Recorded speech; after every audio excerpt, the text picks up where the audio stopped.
समझने के लिए अपनी टेलीविजन स्क्रीन के दोनों तरफ आप देखिए।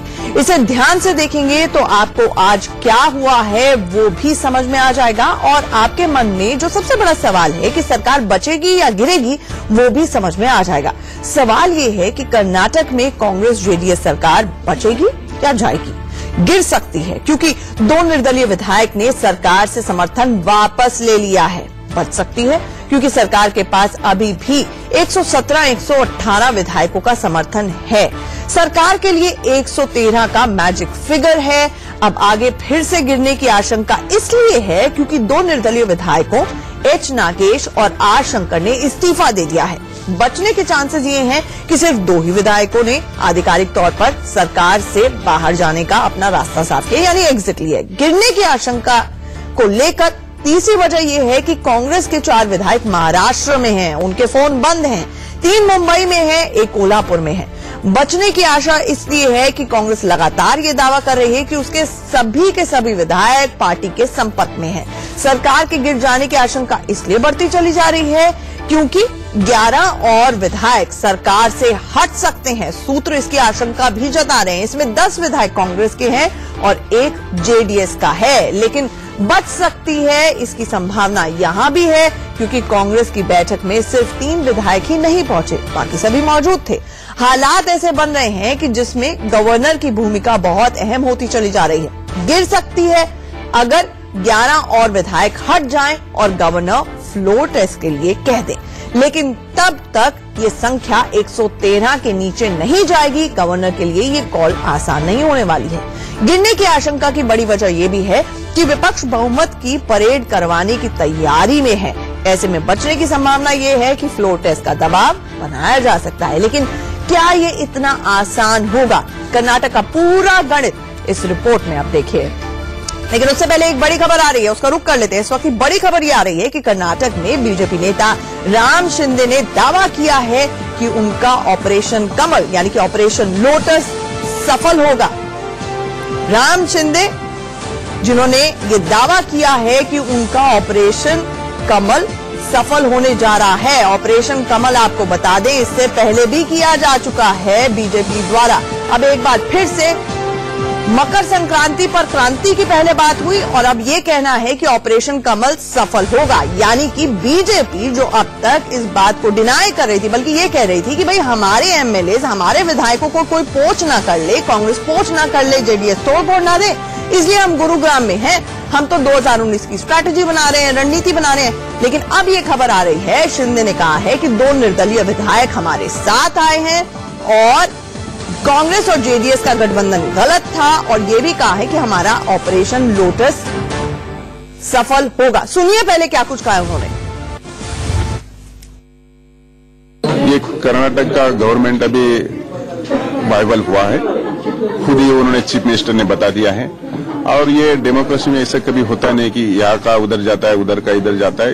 वो खुद ये एमएलए को ऐसा लगा हुआ होगा कि ये भारतीय जनता पार्टी के अंदर ये उनको ही मैंडेट मिला है, अपन वो ये अननेचुरल अलायंस किया है और जिस पार्टी को 3rd पोजीशन का मैंडेट मिला है उसको चीफ मिनिस्टर बनाया है। उनके अंदर कोई ऐसा अनकॉन्फिडेंस हुआ होगा, उन्होंने ऐसा किया होगा कि जो प्राइम मिनिस्टर हमारे इतने सारे अच्छे काम कर रहे हैं तो कर्नाटक का अच्छा करना होगा तो भारतीय जनता पार्टी के साथ जाना ही होगा, उन्होंने तय किया है। और शायद मुझे ऐसा लग रहा है कि आने वाली कुछ दिनों में जल्द से जल्द अभी वो चेंज होगा और ऑपरेशन लोटस सक्सेस हो जाएगा।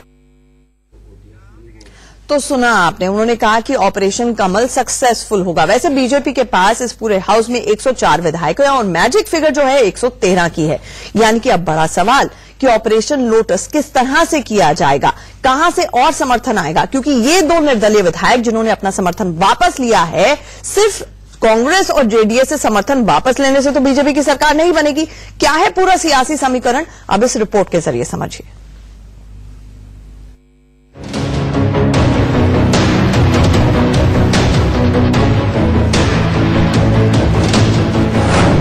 कर्नाटक में ऑपरेशन कमल पार्ट 2 से सियासी गलियारों में हलचल तेज। क्या कर्नाटक में रची जा रही है तख्ता पलट की साजिश? क्या कांग्रेस जेडीएस की सरकार खतरे में पड़ने वाली है? ये सवाल इसलिए उठ रहे हैं क्योंकि कर्नाटक की कांग्रेस और जेडीएस सरकार में सेंधमारी की आशंका जताई जा रही है। अब से थोड़ी देर पहले 2 निर्दलीय विधायकों ने कुमारस्वामी सरकार से समर्थन वापस ले लिया। आर शंकर और एच नागेश ने सरकार से हटने की लिखित सूचना राज्यपाल को पहुंचा दी। देखिए, ये वो चिट्ठी है जिसमें ये साफ साफ लिखा है कि वो अपनी मर्जी से सरकार से समर्थन वापस ले रहे हैं। लेकिन मुख्यमंत्री कुमारस्वामी और कर्नाटक सरकार में कांग्रेस कोटे के कैबिनेट मंत्री डॉक्टर डी शिवप्रकाश का दावा है कि सरकार पूरी तरह स्थिर है। कहा जा रहा है कि बीजेपी अंदर खाने लोकसभा चुनाव से पहले दक्षिण भारत में बड़ा उलटफेर करने की फिराक में है। सूत्रों के मुताबिक कांग्रेस के 10 विधायक बीजेपी के संपर्क में हैं। वहीं जेडीएस के 1 विधायक के भी पाला बदलने के दावे किए जा रहे हैं।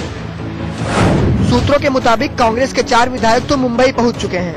कहा जा रहा है कि कांग्रेस एमएलए आनंद सिंह, बी नागेंद्र, उमेश यादव और बीसी पाटिल मुंबई में हैं। वहीं कांग्रेस के रमेश जारकीहोली महाराष्ट्र के कोल्हापुर में हैं। रमेश वही विधायक है जिन्हें सीएम कुमारस्वामी ने कैबिनेट से बाहर कर दिया था। इसके अलावा रमप्पा, भीमा नायक, रमेश कामातल्ली, बी सत्यनारायण का नाम भी बागियों की लिस्ट में शुमार किया जा रहा है। सूत्रों के मुताबिक 2 निर्दलीय विधायक आर शंकर और नागेश बीजेपी के संपर्क में हैं। इस बीच कर्नाटक बीजेपी अध्यक्ष और पूर्व मुख्यमंत्री बीएस येदियुरप्पा बीजेपी विधायकों के साथ दिल्ली में डेरा डाले हुए हैं। कथित ऑपरेशन लोटस पार्ट 2 के तमाम दावों के बीच जरा कर्नाटक का सियासी गणित भी समझ लीजिए।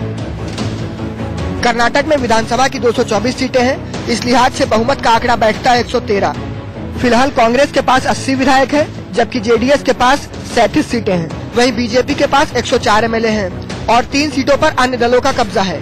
कांग्रेस और जेडीएस की गठबंधन सरकार के पास फिलहाल 118 विधायक हैं, लेकिन कांग्रेस के 10 और जेडीएस के 1 विधायक पाला बदल ले तो ये आंकड़ा 107 पर आ जाएगा। यानी कांग्रेस जेडीएस की सरकार गिर सकती है। वहीं अगर बीजेपी के मौजूदा 104 विधायकों में 11 विधायक को जोड़ दिया जाए तो आंकड़ा 115 पर पहुंच जाएगा, यानी बहुमत से 2 ज्यादा। चाहे जोड़ तोड़ का खेल अपने अंतिम पड़ाव में हो, लेकिन बीजेपी ने इन सभी खबरों का खंडन किया है। सीएम कुमारस्वामी ने दावा किया है कि वो सभी विधायकों के संपर्क में हैं।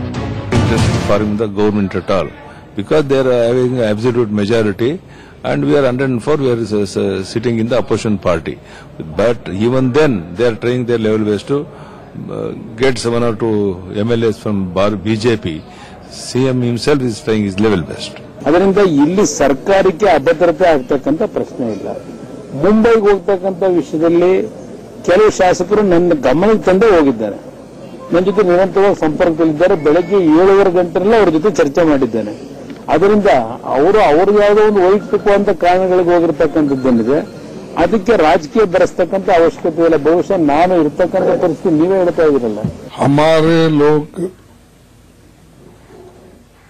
कांग्रेस पार्टी को छोड़ के कहीं जाने वाले नहीं हैं। उनकी कोशिश बहुत चल रही है कि चुनाव के वक्त लोगों में एक कंफ्यूजन करना और कांग्रेस गवर्नमेंट को ये जो सम्मिश्र सरकार है, कोएलिशन गवर्नमेंट है, इसको गिराने की कोशिश वो लोग कर रहे हैं। इसमें वो यशस्वी नहीं होंगे, क्योंकि कांग्रेस को छोड़ के जाने वाला कोई एमएलए ऐसा नहीं है। वैसे बीजेपी अगर कभी कांग्रेस जेडीएस के विधायकों को तोड़ती है तो एक नया विवाद शुरू हो जाएगा, क्योंकि पाला बदलने वाले विधायक दल बदल कानून के तहत अयोग्य घोषित हो सकते हैं। Bureau report, India news. और ताजा अपडेट के लिए हमारे साथ हमारे 2 रिपोर्टर्स जुड़ रहे हैं। हमारे साथ विजय लक्ष्मी जुड़ रहे हैं गुड़गांव से और साथ ही साथ हमारे साथ सगाई राज इस वक्त सीधे बैंगलोर से जुड़ रहे हैं। सगाई राज, सबसे पहले आपसे, जब रेट तय है, एचडी कुमारस्वामी और कांग्रेस कह रहे हैं हमें पता है कि क्या ऑफर किया जा रहा है, इसके बावजूद ये कॉन्फिडेंस है या खुद को ये दिल बहलाने के लिए गालिब ये ख्याल अच्छा है जो कांग्रेस और जेडीएस बता रहे हैं कि हमारा कोई नहीं टूटेगा? नहीं, जब कोलिशन गवर्नमेंट फॉर्म हुआ था कर्नाटका में तब तक ऐसा एलिगेशन जेडीएस और कांग्रेस कर रहे हैं और ऑडियो टेप भी रिलीज किया था जहां senior BJP leaders Congress MLA और जेडीएस एमएलए उनको करोड़ों रुपए ऑफर दे रहे थे और पोर्टफोलियो भी प्रॉमिस किया था। इस टाइम भी इन लोगों ने बोला कि ऑपरेशन कमला कुछ नहीं हो रहा है, मगर बीजेपी अभी भी गवर्नमेंट को डिस्टेबलाइज से करने के लिए जो करना है वो सब कुछ कर रहा है, मगर पूरा एमएलए इनके साथ है। अभी देखा तो जो रिपोर्ट्स आ रहा था 4 एमएलए मुंबई में थे, फिलहाल 2 इंडिपेंडेंट एमएलए में थे और 2 एमएलए जो मुंबई गए थे वो उनके पर्सनल काम पे गए थे और एक बंदा का नाम था आनंद सिंह, वो पहले बीजेपी में थे, अभी इन्होंने कांग्रेस ज्वाइन किया था, मगर वो भी अब्सकॉन्डिंग में थे जब पहले बार कोलिशन गवर्नमेंट फॉर्म किया था और तब भी नंबर कम था, तब भी वो अब्सकॉन्डिंग थे, मगर आज उन्होंने बाहर आके खुल के बात किया था। बोल रहे थे कि कोई भी उनको बात नहीं किया था बीजेपी का ज्वाइन करने के लिए, अभी भी वो कांग्रेस के साथ है। फिलहाल कांग्रेस और जेडीएस बोल रहे इंडिपेंडेंट एमएलए जो रेजिग्नेशन दिया उसके वजह से कुछ भी प्रॉब्लम नहीं है कोलिशन गवर्नमेंट को, कोलिशन गवर्नमेंट अभी भी सेफ है। फिलहाल प्रॉब्लम नहीं है, लेकिन प्रॉब्लम क्रिएट की जा सकती है। सगाई राज, मैं आऊंगी, जुड़ूंगी आपके पास, लेकिन हमारे साथ विजय लक्ष्मी भी गुरुग्राम से जुड़ रही हैं। विजय लक्ष्मी, ये इत्तेफाक तो हो नहीं सकता कि अचानक से 2 निर्दलीय जो विधायक थे उन्होंने अपना जो समर्थन है वो वापस ले लिया कांग्रेस जेडीएस से, तो कोई तो वजह रही होंगी, यूं ही कोई बेवफा नहीं होता। ऐसे में गेम प्लान बीजेपी का क्या है कि अपने तो वो विधायकों को लेकर बैठी हुई है इकट्ठे गुरुग्राम में, क्या मंथन चल रहा है वहां पर?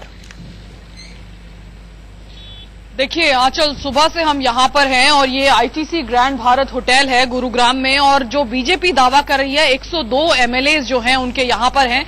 2 एमएलए बेंगलुरु चले गए, ऐसे बीजेपी का दावा है। उनकी तबीयत ठीक नहीं थी इसलिए वो यहाँ पर नहीं आ पाए।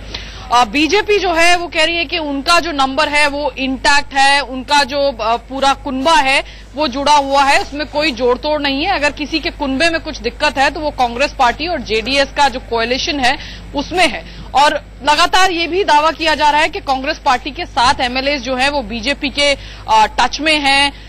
पूरा जो विवाद है या जो हम कहें सिचुएशन यहां तक इसलिए पहुंची क्योंकि कैबिनेट एक्सपेंशन थोड़े दिन पहले हुआ कर्नाटक में। काफी सारे लोग थे कांग्रेस पार्टी में जो उम्मीद कर रहे थे कि एक प्लम पोस्ट उनको कैबिनेट में मिलेगा, कुछ कॉर्पोरेशंस में चीजें मिल जाएंगी, लेकिन ऐसा हुआ नहीं। और साफ तौर पर जाहिर था कि 2019 के लोकसभा चुनाव से पहले ये लास्ट एक तरीके से कैबिनेट एक्सपेंशन कर्नाटका में होने जा रहा है। तो ये तमाम जो चीजें थी ये उभर कर सतह पर आई जब लोगों को चीजें नहीं मिली जिसकी वो उम्मीद कर रहे थे। और जो तमाम लोग थे कांग्रेस के जो नाराज थे क्योंकि उनको नहीं मिली चीजें जिस तरह से वो उम्मीद कर रहे थे, कोई मुंबई में जाके बैठ गया, किसी ने अपना फोन स्विच ऑफ कर लिया और पार्टी को अपनी नाराजगी साफ तौर से जाहिर कर दी। काफी घंटों का समय बीत चुका है। ठीक है, आप दोनों हमारे साथ बने रहिए। केरल के कोल्लम से प्रधानमंत्री कुछ कह रहे हैं, आइए सुनते हैं। As compared to the previous government, when we formed government, only 56% of rural habitations were connected by road. Today, more than 90% of rural habitations are connected by road. I'm sure that we will definitely achieve the target of 100% soon. As in road sector, my government has given priority to railways, waterways and airways. National waterway from Varanasi to Haldia has already started. It will ensure a clean mode of transportation and will preserve the environment for future generations. Regional air connectivity has also improved immensely in last 4 years. The rate of doubling electrification